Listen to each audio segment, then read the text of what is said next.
प्रयागराज येथे सुरू असलेल्या महाकुंभमेळ्यात भाविकांची विलक्षण वाढ झाली आहे। उत्तर प्रदेश सरकारच्या म्हणण्यानुसार 33 कोटीहून अधिक भाविकांनी गंगा, यमुना आणि सरस्वती नद्यांच्या संगमावर पवित्र स्नान केलंय।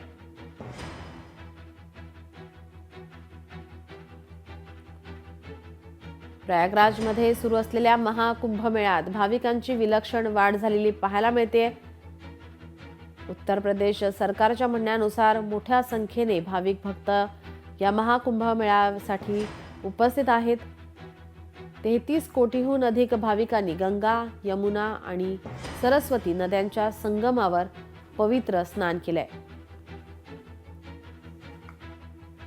33 कोटीहून अधिक भाविक प्रयागराजमध्ये कुंभमेळ्यासाठी उपस्थित आहेत। या ठिकाणी या सर्व भाविक भक्तांनी गंगा, यमुना आणि सरस्वती नद्यांच्या संगमावरती स्नान केलंय।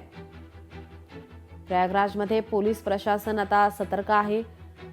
या ठिकाणी चिंगराचिंगरीची घटना सुद्धा घडली होती, ज्यामध्ये 30 जणांचा मृत्यू झाला होता आणि आता उत्तर प्रदेश सरकारच्या माहितीनुसार या ठिकाणी 33 कोटीहून अधिक भाविक उपस्थित आहेत। त्यांनी या ठिकाणी कुंभमेळ्यामध्ये पवित्र संगमावर स्नान केलंय।